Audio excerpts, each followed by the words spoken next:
ஒரு சிக்கன் கடைக்காரர். அவரு பார்த்தீங்கன்னா, அவருக்கு ஒரு ஃபோன் வருது. இது மாரி சார் எனக்கு வந்து ஒரு 10 கிலோ சிக்கன் வேணும். நான் வந்து இப்போ வந்து ஊருக்கு போயிட்டுருக்கேன். ரயில்வே ஸ்டேஷன்ல இருக்கேன். நீங்க என்ன பண்ணுங்க, என் தம்பி வருவாரு. அவர்ட்ட இந்த சிக்கன குடுத்து அனுப்பிச்சுருங்கன்றாரு.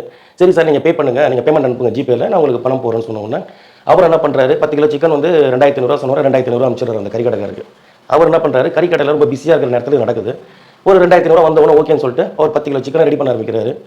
உடனே அந்த சம்பந்தப்பட்ட நபர்ட்ட இருந்து ஒரு ஃபோன் வருது. சார் நான் உங்களுக்கு ரூ. 2500 அனுப்புறதுக்கு பதிலா ரூ. 25,000 அனுப்பிச்சுட்டேன். நீங்க என்ன பண்ணுங்க, இந்த ரூ. 22,500 எனக்கு திருப்பி அனுப்பிச்சுங்கன்றாரு. இதை எப்படி அவர் பண்றாருன்னா, ஒரு மெசேஜ்ல போயிட்டு மெசேஜ் எடிட் பண்றாரு. அதாவது ரூ. 25,000 ஒரு அக்கவுண்ட்ல கிரெடிட் ஆன மாதிரி மெசேஜ் வந்து கிரியேட் பண்ணி இவருடைய மெசேஜ்க்கு சென்ட் பண்றாரு. இது நடக்குது. இது வந்து எப்படி நீங்க மெசேஜ் வந்து எடிட் பண்ண முடியுமான்னு பார்த்தா முடியும். அதுவும் நடக்குது. இவர் உடனே போய் என்ன பண்றாரு, மெசேஜ் செக் பண்றாரு. பார்த்தா ரூ. 25,000 கிரெடிட் ஆன மாதிரி ஒரு மெசேஜ் வந்திருக்கு. உடனே அவர் என்ன பண்றாரு, சரி ஓகே சார் நான் உங்களுக்கு அனுப்பிச்சுறேன்னு சொல்லிட்டு ரூ. 22,500 அதே நம்பருக்கு திருப்பி அனுப்புறாரு. ஜிபே பண்றாரு. இது எல்லாமே ஒரு கறிக்கடையில் நடக்கிற விஷயங்கள். கொஞ்ச நேரத்தில் வந்து அந்த ஆளுக்கு ஃபோன் பண்றாரு. என்ன சார் நீங்க வந்து பண்ணலன்னா அந்த ஆளுடைய மொபைல் நம்பர் சுவிட்ச் ஆஃப். அவர் ரூ. 22,500 இழந்துட்டாரு. இது ஒரு ஸ்கேம். இன்னொன்னு சொல்றேன்.